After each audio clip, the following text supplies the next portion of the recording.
What are you seeing just being in the space where like, oh, someone needs to start this? This idea could really work here. I get so many phone calls about.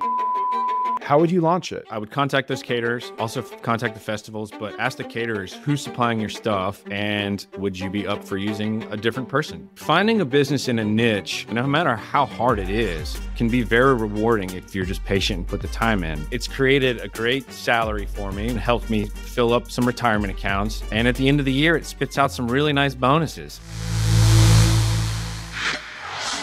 All right, 2013. Yeah, 2013, my brother had started a bar called Squeeze Bar in Charleston, South Carolina. And some wedding planners came to us and said, hey, would you guys do like a bar service like for weddings? We said, yeah, sure. And then as we started getting on site at these weddings, we noticed that the caterers were complaining about the equipment that they were renting at the time.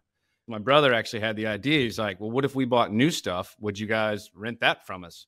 We bought a couple sets of stuff right off the rip, but nobody's really using us because really, there was only one other game in town, and that guy had it locked down. Unfortunately for him, he never put anything of quality out in the field, and it actually ended up making it pretty easy for us to end up kind of stealing business from him.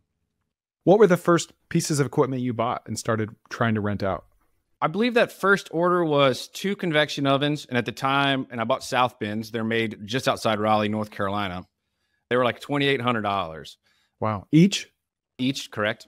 And then I bought a range for them at the time, and I think that was around like $1,800, and 2 fryers, and those were around $900 a piece. So I don't know, like 10 grand all in, maybe, with some other ancillary pieces of equipment.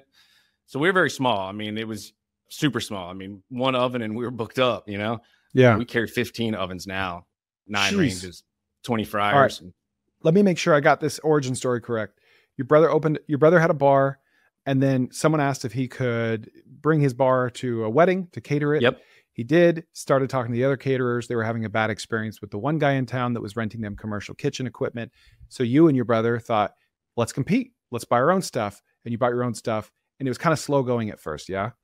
100%. Actually, about 2 weeks after that we bought the equipment and started Event Kitchens, the bar that we had downtown Charleston burned down. And that kind of was, worst experience.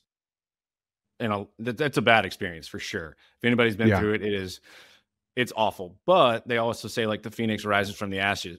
And from that, the community kind of reached out and said like, what can we do to help? And we said, just start booking our businesses, book the bar service and book the kitchen rentals.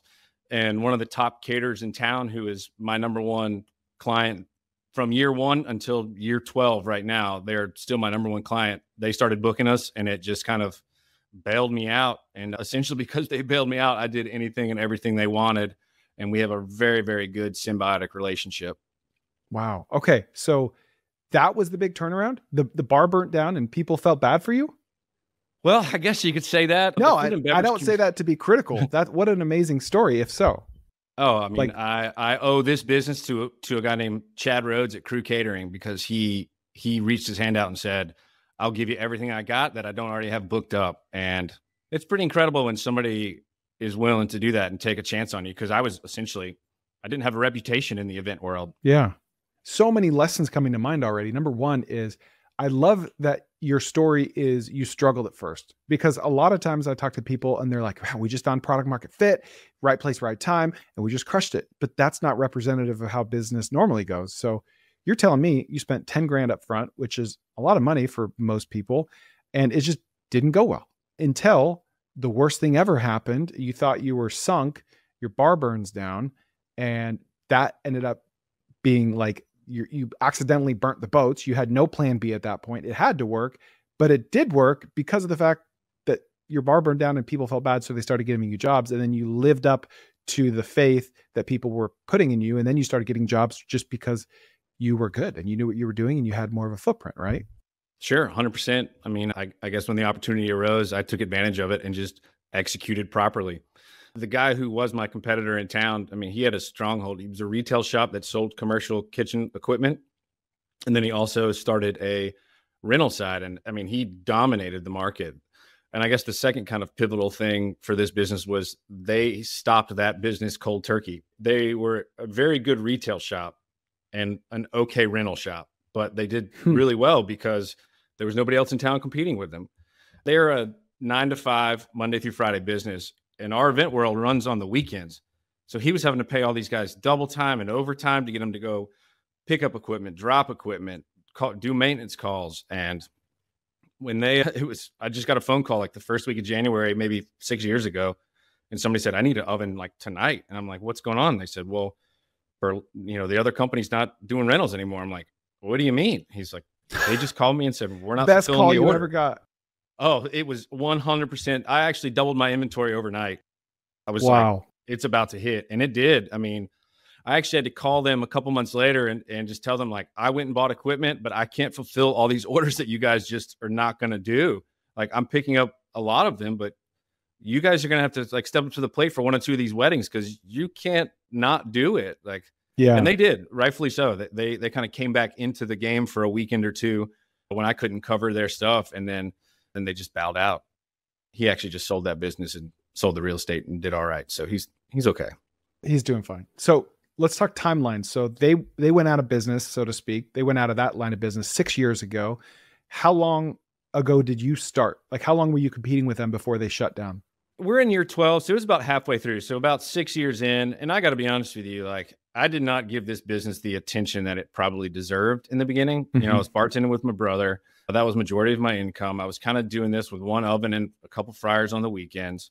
And I just kind of slow rolled it. I didn't really take on any debt in the beginning. I just kind of bought everything with cash and just kind of cycled everything back in. And I just kind of kept feeding the machine. And then all of a sudden the machine just like really started feeding me. It just turned a corner where I didn't really take too much in the beginning. And now like, I guess I'm picking the fruits of that labor. Yeah. Cause you were patient. Yeah. Some may say a little too patient, but I guess everybody's got their own path. Are you familiar with the Lindy effect? I'm not sure. It basically says as long as a business has been around is the likelihood that it will be around in the future. So if you buy a 50-year-old plumbing business, statistically speaking, it will be around for at least another 50 years. Okay. If you're a 3-month-old startup, statistically speaking, you've got 3 months of runway. And so every month that you make it, you've got another month to make it, right? This isn't the same principle, but one thing that I've noticed that businesses that grow super fast, maybe they just dial in their Facebook ads. They have an e-commerce store. They're able to acquire all the products they need from China without any, issues. They dial in their Facebook ads and they are able to just double every month, double. There's a direct correlation between that business, how fast it goes up and how fast it can come down. Maybe Facebook changes their algorithm. Like, doesn't always happen. Like Uber grew super fast, Facebook grew super fast, and they're doing great and they're still around, right? So there are exceptions, but I think most of the time, the faster you grow, the higher the likelihood you have of going out of business really fast. And I've experienced this firsthand. So when I hear about businesses that do the harder way, they grow the slower way, and they're methodical and take their time, and maybe it wasn't even intentional, right? I'm not even saying it was. Those businesses end up being the strongest and they have the longest lifespan as well. I hope that's true. I mean, we're 12, almost 13 years in. So hopefully I got 13 more to go. That'll put me right about 58. I mean, of the 10% of businesses that actually make it, how many of them make it to a decade? Less than half, I would guess. So you beat the odds. So I'm curious about unit economics. What is your most popular rental item? What does it cost? How much do you charge for it? And how long until you get paid back for that on average?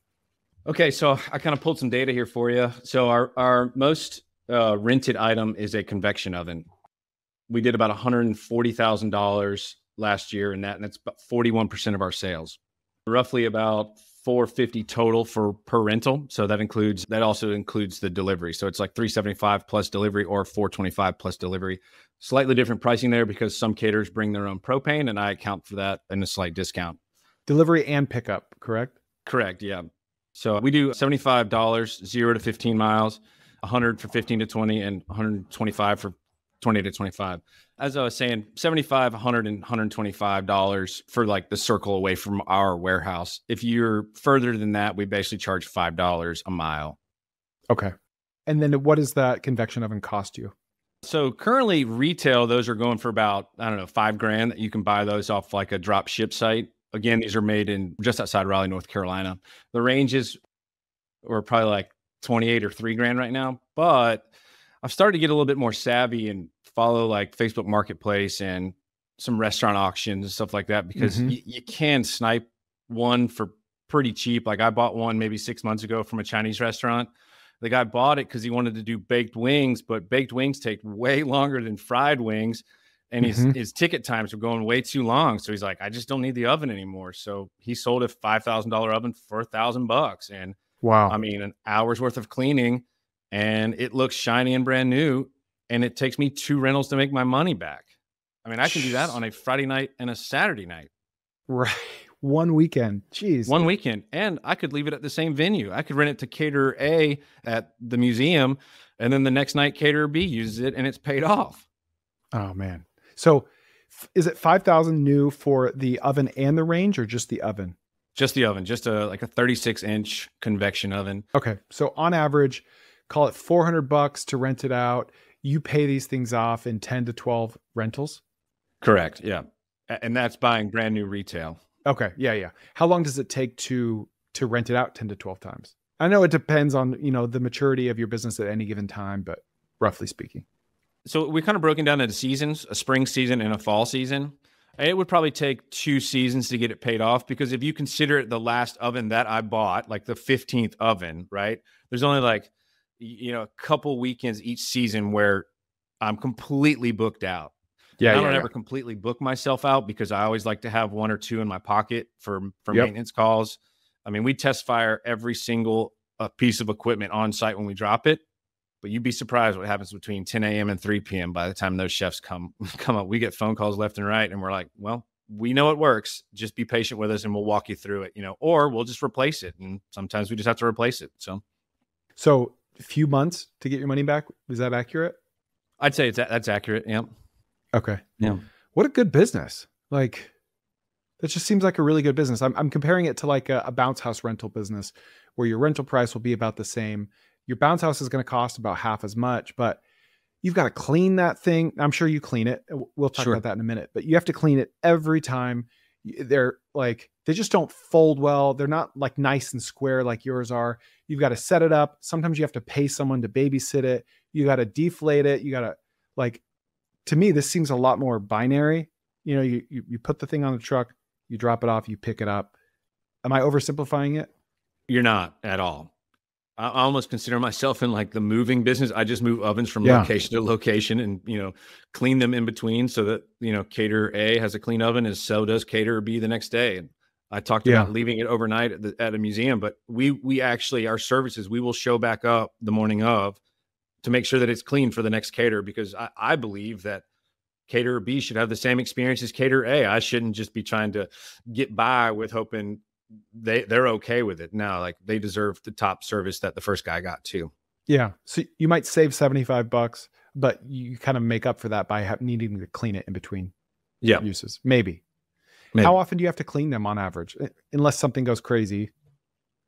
I mean, so I keep like glass cleaner on the truck, because stainless steel will wipe up pretty good. I mean, the only times that we really have to do deep cleans on these ovens are, let's say we drop one off at like a music festival and it's there for like 12 days and they're cooking for 200 staff on the back end, and they'll have like, pork butt firing off in there for 12 days straight. And you'll just see the grease running down the legs of these frames. And you're like, all right, we got to kind of open this thing up and degrease it and clean it out.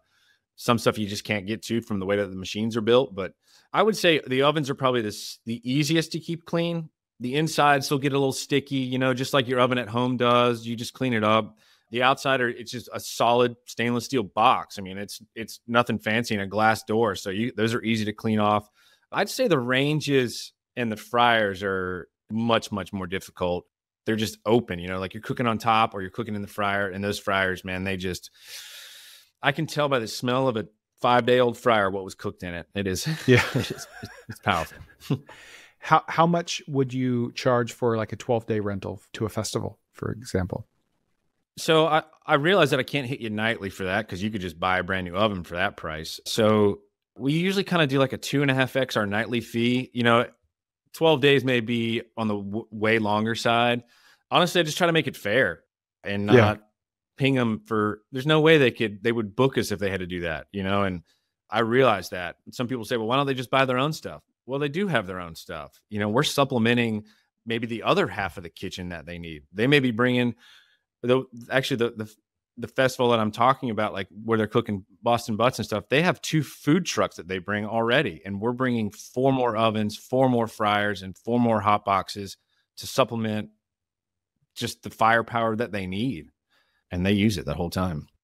I guess that is kind of a different dynamic. If they already are buying this stuff, they're much more price sensitive. Whereas you could say like, they're not in that business. Like they don't have a place to put them. They don't have a place to store them, but most of your customers do. They just need to supplement for a bigger event. Absolutely. Yeah. I mean, Okay. Our number one caterer, that crew that I was telling you about, I call their order like the crew trio. They'll do an oven, range, and a fryer almost every event. I mean, that's a full commercial kitchen. Some restaurants don't even have that, and they're building it out in a parking lot every night. And they will have in the busy season. I mean, this weekend, kind of with the Seaweed Festival starts our busy season, and they'll have some weekends with 4 or 5 events. And that's just booking equipment through me. That doesn't include the multiple box trucks that they have going elsewhere. It's like they just can't sustain it. They would need a fleet of trucks to support that. So video is cool, but you know what's better? Long form audio via podcast and my newsletter, tkopod.com.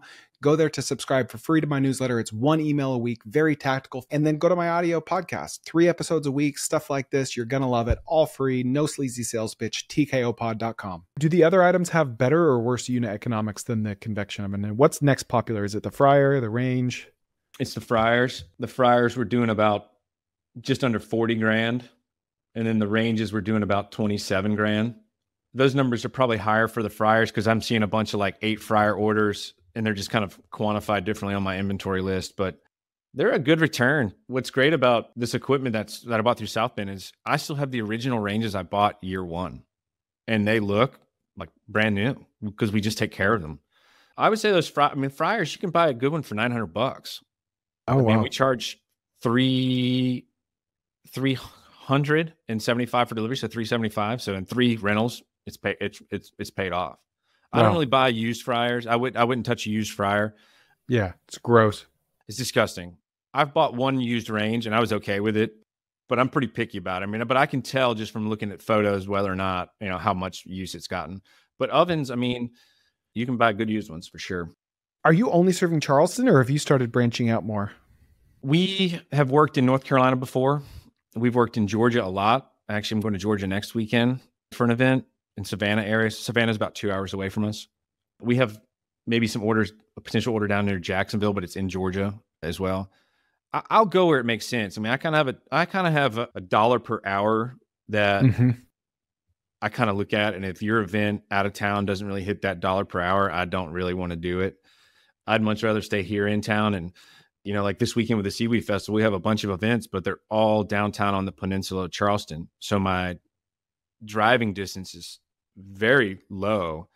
I can be dropping off and picking up 3 or 4 events in like an hour and a half, whereas Sea Island, Georgia is 4 hours one way. And it's like, that's a 10-hour day round trip. And then we got to go back 3 days later to pick it up. Like if you're going to take 20 hours of my time, I'm going to need to get, compensated for it. And I hope they understand it. It's like, are you doing any like deliberate marketing or is it mostly inbound organic stuff, referrals? 100% inbound organic from day one. Wow. You've never done any like paid ads or anything? I got some sweatshirts that we wear around town. Never done a paid ad. I don't say that in a braggadocious attitude. I say it more so in maybe in an ignorant attitude where like, I just have never really thought about it that way. I mean, I've just kind of let my customers kind of speak to me, if you will. And it's mainly, and I kind of pulled the customer sales summary as well. And it's like, the top 8 customers that I use are all high-end catering companies here in town. It's like, and honestly, I've kind of got them all. So it's, like the next round of people is maybe some restaurants, but that's probably one area that I've ignored and I don't want to say failed at, but I've just kind of taken the business as it's come. And the few times that I've done some cold calling, I've kind of had the door shut in my face. And it's not that I stopped. I reached back out multiple times. And eventually someday they come around. They're like, oh, were you that guy that called a couple times? I'm like, yeah. They're like, we need something this afternoon. Can you help us out? And as soon as I say yes, I can be there in an hour. You're a customer for life. Yeah. And that's kind of how I've always run it. I mean, sometimes I've just, again, been patient with it. And I don't know, I kind of own the market. So you're mostly selling to caterers and event companies, or primarily just caterers? Mainly catering companies, not so much individual, just like you calling me being like, hey, we need a fryer at the house. Like that doesn't Hmm. really happen. And if it does, usually by the time they hear the pricing, they're like, we're good, man. Restaurants will use this if they get like the one we dropped off today. The fryer was actually a restaurant group who's just participating in the festival out at the park. But I mean, I'm just looking at most of these names right quick, and yeah, there's a few event planners that'll call me, but even then, like the event planner's not the one using the equipment, so they don't necessarily know exactly what the chef needs. So it's just a lot easier for the catering company just to ping me. And what happens at this point, the way how our business, where we are now in the business is, so this weekend starts the spring season. For the last 6 weeks, caterers have been emailing me their spring season list, and it'll just be an Excel spreadsheet of a date, a location, and the equipment they need. And then I just start filling all my calendar full until I start hitting, until my inventory starts to get a little peaked up, to maxing out. And then I just start sending off emails like, hey, this date's filling up. Let me know what you need. And like usually those slots just get filled. Okay.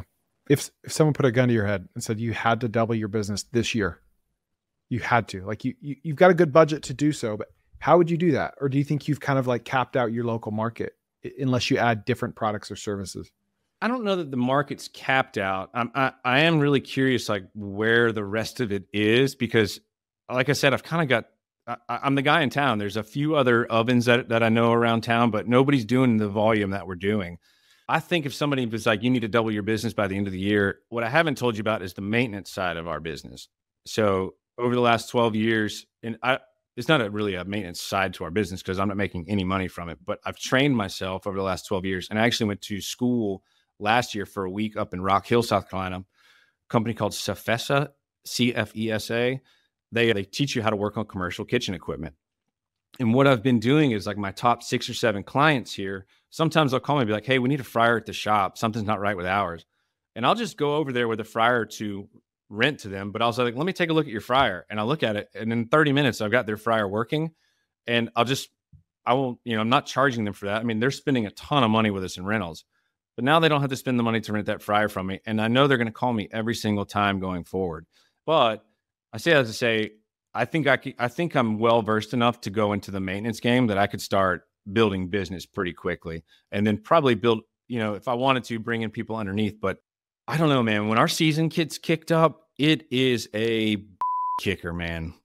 Yeah. We It's a used lot to of have work. 2 off seasons, winter and summer. Well, this winter it was only 11 days. We've done an event every 2 days since January 11th. When it used to be, we didn't get phone calls in January.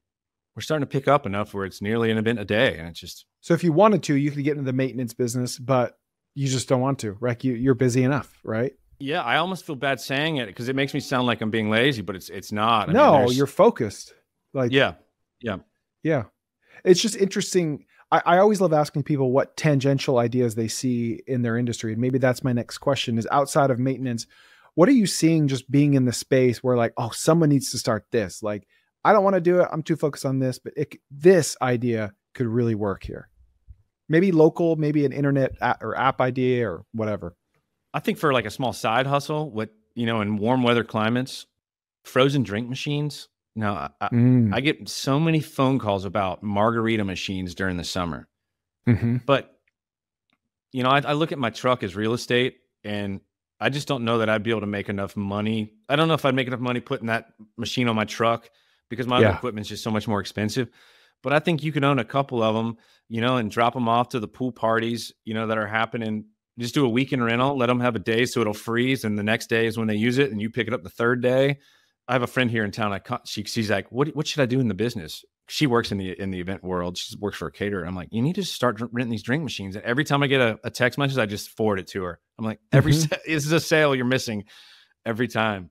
There was a guy that had a company called the Margarita Man, and he would basically rent those machines out. And I think COVID just kind of squashed his business, and I get a ton of phone calls for it. What would the unit economics look like for that? What could you charge and what do they cost? I mean, I wouldn't move for less than like $350. I don't know. I mean, some of those machines are 1,000. Some of them can be, $5,000, depending on what. I think you would need something like insulated, especially because, I mean, Charleston, the summertime, like It would have to be inside if you were going to do it in the summertime. You know, in the fall or spring, you could probably have it outdoors, but I don't know. I wouldn't want to be in the direct sun in August. Like that wouldn't be great. You just have soup coming out of there. So here's another hypothetical. If you were to be forced to move to another market, different state entirely, but you had to start this business up again. Two-part question. A, how would you validate that that business is even viable before you even bought an oven? B, how would you launch it? Like what would you do differently knowing everything you know today? I think I would find out, one, who the top caterers are in that town. And I guess by top caterers, I mean, like, who's the high-end folks? Because high-end, usually they're going to do a lot more cooking on site. Now, that person can't be too hard to find. I'd also look to see in your area, like, what kind of food festivals happen. Like most towns have like a Greek festival or like a Latin festival, and, you know, reach out to those guys, like, say, who are your vendor list, and find it that way. But I use Blackstone griddles too, and those are used on the festival market. And those are $450 at Lowe's, and I think we charge $275 plus delivery. I mean, that's like a 1.5x return. They can be not fun to clean up afterwards, you know, after a festival use. I would contact those caterers, also contact the festivals, but ask the caterers who's supplying your stuff, and would you be up for using a different person? And just trying to pick up crumbs that way. I think my other like thought, because I'm not in different markets, Charleston's a unique market when it comes to the wedding industry. We serve it, like, do a ton of marriage licenses here, and weddings. It's a huge destination spot. A lot of these weddings are happening at historic venues, and a lot of them don't have kitchens or don't want to install them because, you know, they don't want the liability of burning these places down. So kitchens have to be brought in. Like, I don't know about, you know, what Utah's like. I mean, their venues may have kitchens built in, like like a church venue may have a kitchen built into it, or a specifically wedding venue space may have one built in. Sometimes they only have prep kitchens where they don't have hood vents, right? So then they would still call us. But I used to live in Boulder, Colorado, and I'm just kind of thinking, when I lived out there, would I even have known there was a market for it? And I don't even know, man. Like, I think we fell into this because most of Charleston's weddings are outdoors. It's just part of the package, really. I noticed in where I work along the coast too, down towards Savannah, it's a lot of historic places. I don't work at like the hotel stuff. That's just not our market. There's always a supply and demand. Like, you might go to Utah and people get married in churches, and the churches have kitchens. And on the surface, it's like, it's just not an opportunity here because the culture is different. But then it's like, well, you know, according to the population, if this were Charleston, it could support 3 competitors of mine.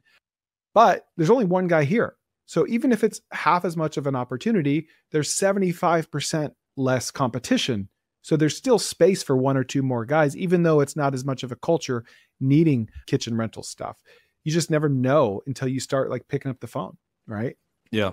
Is this a business that you would suggest others start? Or is it, you know, because a lot of times when you're in the industry, you're jaded, you see it too closely, you're not ignorant to the industry anymore. Or would you suggest someone try something different? Well, this is hard work. I mean, and I don't mean it's hard work from like everybody works hard. This is just, you're moving 600-pound ovens. And by the end of a busy season weekend, you're worn out physically. I mean, and I try to stay in shape so that I can keep, you know, physically fit enough to do this stuff. I do have a guy who works with me part-time on the weekends when we do all of our moving. And he also helps me on Mondays with cleaning. I would recommend getting a second person, because it is nice to have a second set of hands. Because like I said, it's just so grueling on the back. But I'll say this though, like, finding a business in a niche, no matter how hard it is, can be very rewarding if you're just patient and put the time in. And do I love event kitchens? Absolutely not. I mean, this is not a dream job. Going elbow deep in a fryer Monday morning is not my type of fun, but it's created a great salary for me, which is in turn helped me fill up some retirement accounts. And at the end of the year, it spits out some really nice bonuses, and I'll fight for that all day long. You know, could it be bigger? Sure. You know, could we have scaled faster? Maybe. I don't know. You know, I'm 45, and at this moment in my life, I think I've just continued to grow step over step over step, and the business has too. And hopefully we're at that place where you kind of crest the hill with all the work, and it starts to like really pay off, because I can kind of feel like I'm riding the top of that wave right now, and I'm like really excited about it. And like, just being on this podcast is really cool too, man. It's cool to have people care about what you do, you know, and of I appreciate you doing this. This is awesome. All right, what'd you think? Please share it with a friend, and we'll see you next time on the Koerner Office.